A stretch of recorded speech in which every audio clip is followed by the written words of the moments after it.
Good morning, you guys, and welcome back to the Metabolic Wisdom Podcast. My name is Sara Childers, and I am your host, of course.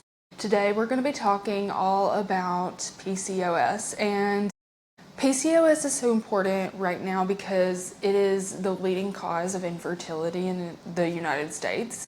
And when we think of PCOS, I think there's a lot of misconceptions that go around with what PCOS is, how you diagnose it, if you have it, because I get a lot of clients in my dietitian practice every day who think they have PCOS, or maybe they've been diagnosed and really it might be endometriosis, or they might truly have PCOS and not even know it. So I wanted to film this podcast episode as a way to clear the air on what PCOS is and what some symptoms are. And I might also do a part 2 if needed on how to recover from PCOS. So PCOS stands for Polycystic Ovarian Syndrome, and really polycystic means multiple cysts on the ovaries. PCOS is actually my specialty in my practice, and it's been a wild ride with PCOS. 1 out of 10 women have PCOS now in the United States, which is a crazy number, and I think there's a lot of reasons for this, which I will dive into. But I'm not gonna lie, I haven't done a podcast in a few weeks. There's a lot of reasons why. And one of the reasons is because I've been so busy working with all of my PCOS clients in my containers that I have, where I work with clients one-on-one. And I think that I put off doing this episode because there's so much information about PCOS on the internet that may or may not be true. But as a professional who's studied PCOS, who has studied the GI map and minerals in the body, and also hormones and how the female human body physiologically works, I've become super disenchanted with all of the social media jibber jabber about PCOS and all the quick fixes and all the supplements and all the protocols. And I honestly think that in some ways PCOS is a result of toxic diet culture, and PCOS is often the result of just our toxic over-hustling culture in general that is really dysregulated, often by us women trying to do and be all the things all of the time. So that is what led me to actually want to film this episode, because it's been on my list for a while, and I know that I just need to go ahead and clear the air about PCOS. So let's get into it. The first thing I want to talk about is the way you diagnose PCOS. So every doctor is different. There's so many doctors that will diagnose you with PCOS, and there's some doctors that won't touch it with a 10-foot pole. The most common criteria for diagnosing PCOS is the Rotterdam criteria. It was formed in 2003, and it's a set of 3 criteria, and you only have to meet 2 of the 3 criteria in order to actually be diagnosed with PCOS. The first criteria is not ovulating or having really irregular periods, so less than 10 periods a year, or having a cycle that's longer than 35 days. This is kind of the hallmark of PCOS, and oftentimes people don't realize this, but when you have a period that is continuously being prolonged, that is not like an estrogen dominance issue. I mean, it might be. It's usually a low progesterone issue, which I'm going to talk about how all these hormones kind of relate to PCOS in a minute. But that is the first criteria. The next set of criteria is having high androgens. So androgens are things that eventually turn into other hormones such as testosterone. This can kind of be hallmarked by having chin hair, or growing a small beard, or losing hair on top of your head. Basically male pattern hair growth, so growing hair on the face, and then also losing hair where you don't want it. This is actually something that you can test for. So occasionally I will do a Dutch hormone test with a client, and that shows all types of androgen levels. And there's also other tests that are highly related to the Dutch hormone test that I run as well, if we don't want to do that exact one, but it still shows androgen levels. So we look at androgens, cortisol, DHEA, DHT, testosterone. These are all highly, aldosterone, these are all highly related to androgen levels in the body. And if those are high and you also have the symptoms of them, that shows that you meet that criteria for PCOS. And the third set of criteria is where you actually have cysts on your ovaries. So technically, you don't even have to have cysts on your ovaries to be diagnosed with PCOS if you might meet the first two criteria of having a cycle that's longer than 35 days and also high androgens, which is super common. But a lot of doctors won't even diagnose you unless you meet this last criteria, which is having 12 or more cysts on your ovaries. And a lot of times the cysts have to be more than like 10 millimeters large if you only have like one, in order to actually be problematic enough to diagnose you with PCOS. It's different across the board. I've had so many clients who've seen multiple doctors and all of them say something different about their PCOS. But that is how you know whether or not you actually have it. And what's interesting is that many women who get off of the hormonal birth control pill have what we call post-pill syndrome. So if you look into the dark web, you can find this. But this is where your hormones are a bit out of whack and your body is kind of like shocked by you no longer being on birth control, and you might have a lot of these symptoms that seem PCOS-like. I had these symptoms when I got off of hormonal birth control. I started to have hair loss, and I would have hairs come up on my chin, and now I've gone through that same thing in the last few months of being under extreme stress. And so that's something that we'll talk about a little bit later, is the signs that you're headed towards PCOS. But if you've gotten off birth control in the last year or in the last few months, this may be something you're experiencing because of the fluctuation of you getting off hormonal birth control and your body trying to regulate again.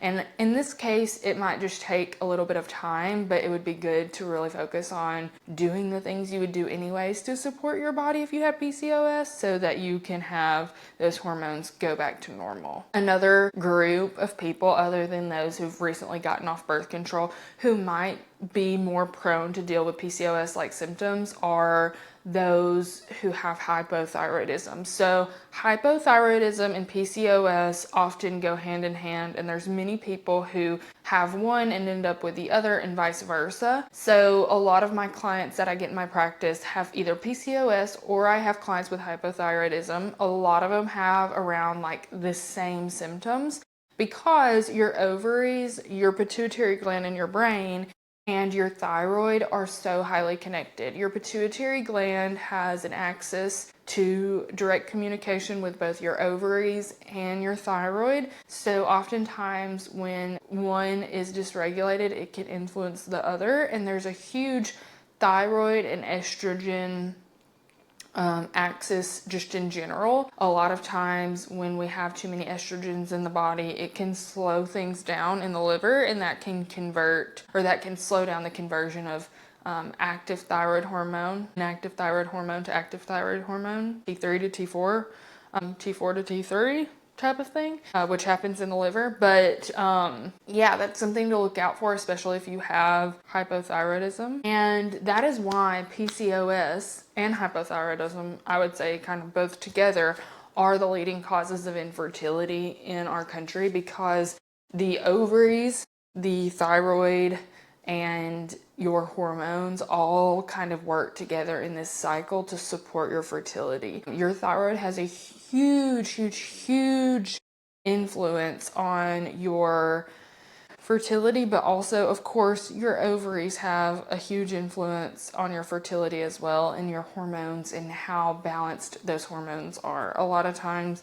when we have high androgen levels, which are a hallmark of PCOS. It can be stemmed out of stress from the adrenals. Kind of backing up here back into like PCOS. The interesting thing about hormones is that androgens can often, there's a lot of reasons why androgens can be out of whack, but usually it's because of either dysregulated cortisol or dysregulated insulin. So blood sugar issues or stress issues or circadian rhythm issues, so to speak. So usually when we talk about PCOS, everybody thinks insulin resistant, my blood sugar's bad, I'm insulin resistant. But that does not always happen in that way. A lot of times I get clients, even myself, who have great blood sugar levels, but you're highly stressed all the time and maybe your circadian rhythms aren't going well. Maybe you wake up at irregular times, you don't get that morning sunlight, you might not get a lot of sun during the day, you're around screens and fluorescent lights all the time, and then when you get off work, you're not getting that sunshine and you look at blue light into the night. And that's just really, really, really, really a huge disruptor in the hormones. So when we see that blood sugar isn't the issue, and that's always the first thing I look at with clients, no matter what, is making sure their blood sugar is balanced first and foremost before we do anything else. Because that goes back to nutrition, meal timing, protein intake, and all the things. But once that's taken care of, then we look at stress and circadian rhythms. And this is something that I experienced for myself, being very off balance, because as somebody who owns a business, yes, I do own a wellness business. I have a, private practice where I meet with clients one-on-one to work on their hormones. Even though it is health-based, it is still a business.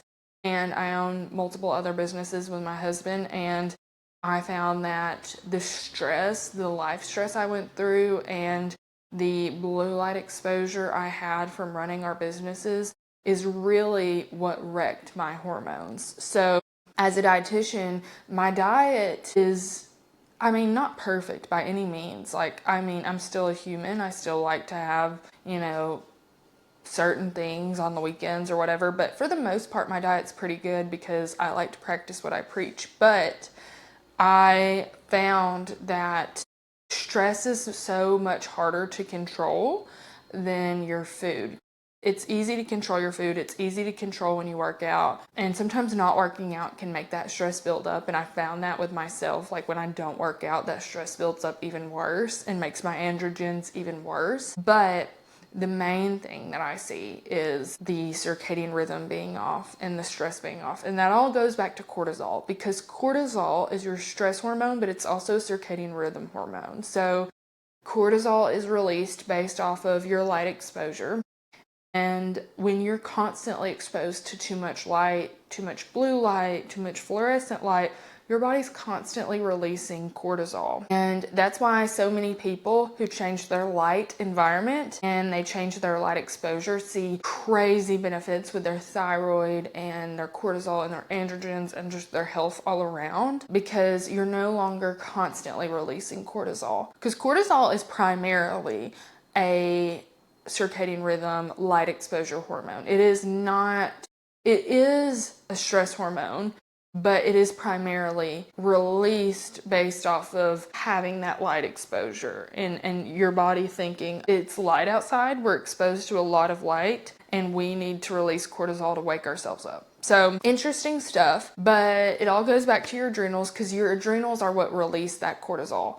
Your adrenals release cortisol, adrenaline, DHEA, and aldosterone, and DHEA and aldosterone eventually become things like testosterone, estrogen, and progesterone. So when your body is constantly stressed, constantly overexposed to light, your adrenal glands are going to release a lot of cortisol and adrenaline, and they're not going to spend as much attention and as much time making those DHEA and aldosterone hormones. Or it might overproduce those hormones because it's being overactive and producing too much cortisol. Usually what happens is our adrenals overwork. They produce too many hormones. We have androgens that end up too high for a long time. And then our adrenals get fatigued and they get tired and they burn out, and it no longer releases as much cortisol and as much DHEA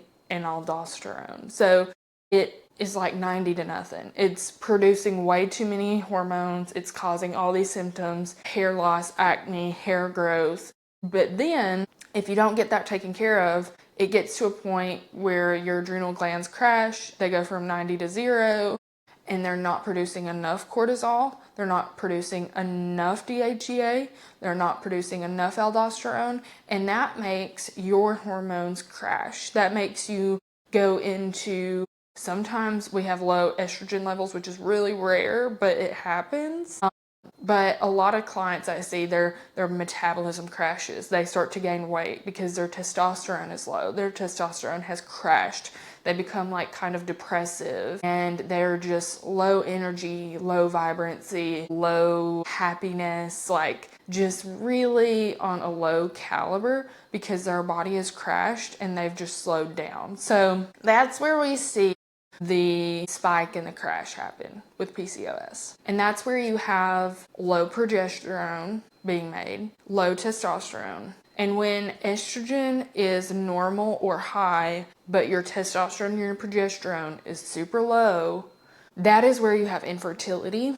That's where you have miscarriages. That's where you have your body not feeling safe because it's been under stress for so long, it's been overworking for so long, and that's where you see your body battery totally dwindle. And it happens so much, and it's honestly an epidemic of mass proportions in this country. And I say in this country, this is like the only country I've lived in, so the only country I'm going to really talk about is the United States. You know, it's probably like this in a lot of places, but we live in a culture where women work, where women also take care of the children, where women are expected to do everything all the time. So like, let's say you're a real go-getter woman, because I think that hustle culture has actually been a huge proponent of infertility. I think that hustle culture and being someone who has to do everything all the time and has to control everything all the time, that is what gets your progesterone low. That's what gets your testosterone crash. That's what crashes your metabolism because you're always under stress and you're always overproducing and you end up drained. And I'm speaking from very personal experience. Like, this is exactly what I've experienced in my own life and in my own health. Being someone who is a go-getter and who wants to work out, who wants to meal prep, who wants to run a business, who wants to buy another business, who wants to quit my job, who wants to, over the past 3 years, I've went through different phases where I was working 3 jobs at one point. And then I was also working out. And before that, I was training for triathlon, planning a wedding, and having a new job and doing a million different things at once. Now we've gotten to a point where we've quit our jobs. We own multiple businesses. We are renovating houses. We're doing way too much, and I've seen the effects of it on my body, and I've recognized in those seasons that when I'm go, my body is trending towards PCOS. Just from the symptoms I experience, my hair falling out in globs, my acne coming back even after I've been on Accutane, like just so many things happening. And so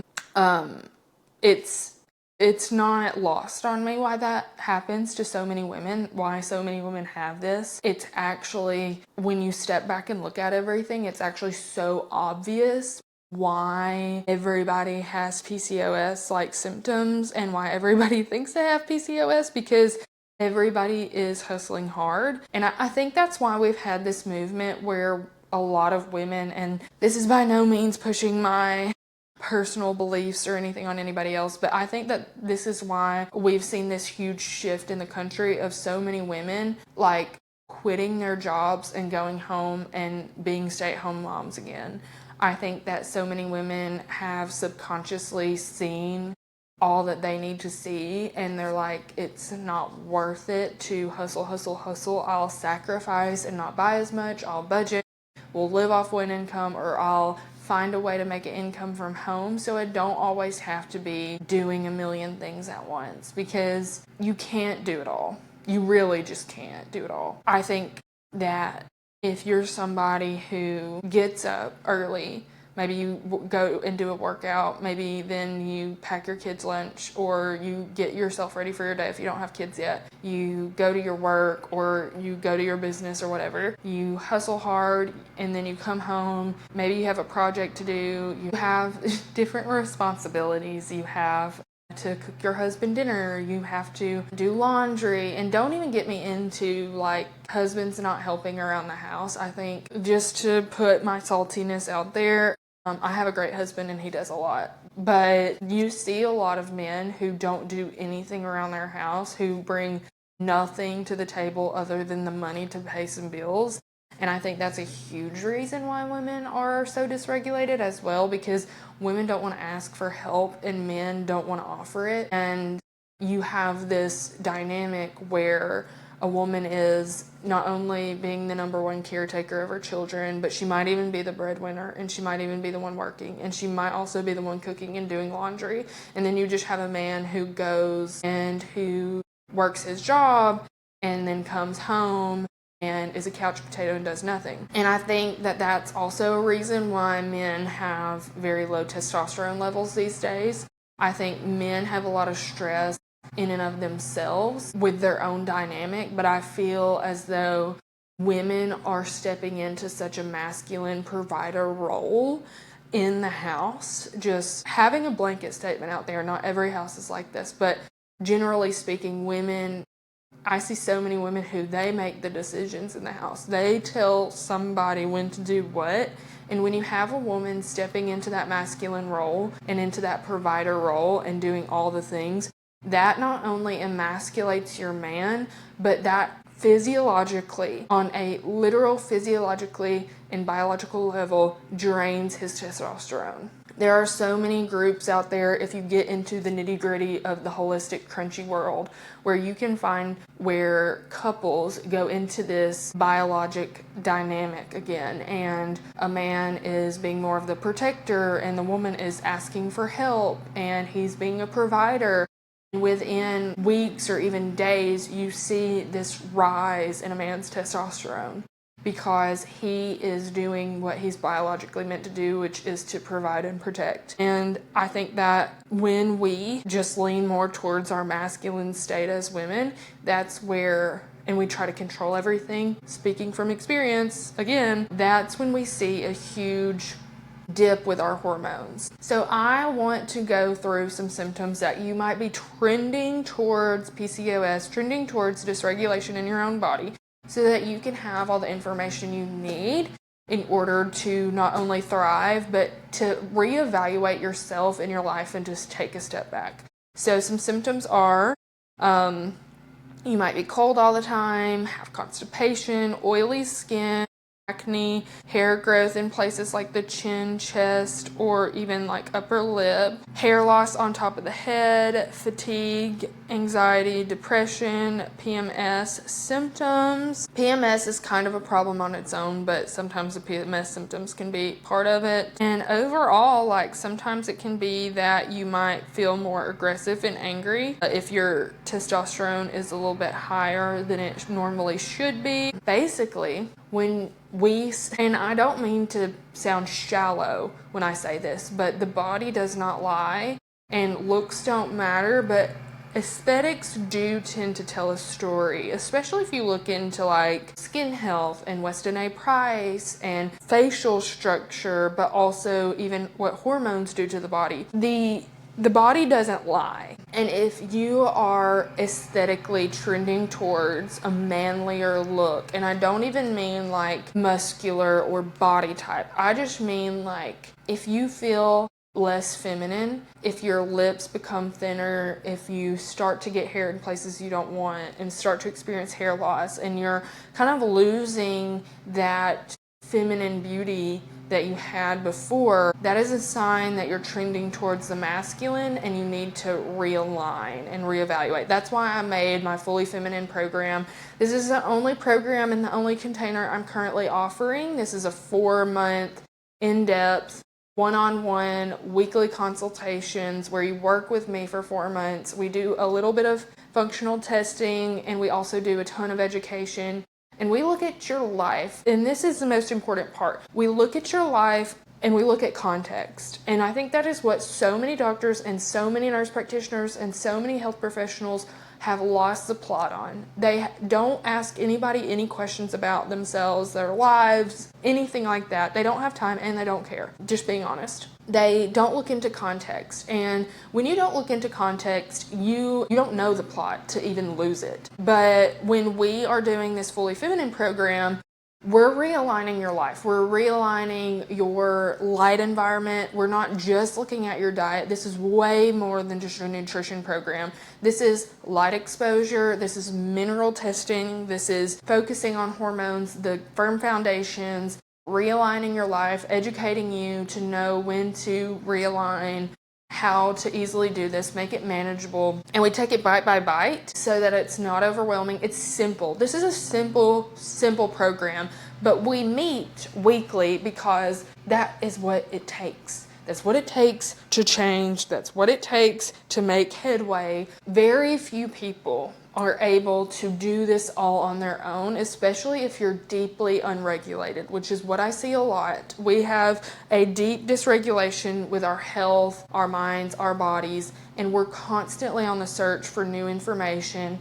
And we are always in search and research mode, getting these dopamine hits from all the information we read on blogs, getting all the information we read on social media, dopamine hit. We listen to a podcast that's just chock full of information, dopamine hit. It is kind of crude to say, but a lot of health professionals call it information orgasm, where you're just constantly getting a dopamine hit from information and you think you're doing something for your health, but you're getting all the information, but not actually taking any action with your health. And this is what this program does. We simplify everything, so you're no longer getting influx of information. You're just doing the darn things that move the needle with your health. So if you're interested, you can go to my website and book a consultation call, and I would love to talk with you about the program. But let's get back into PCOS.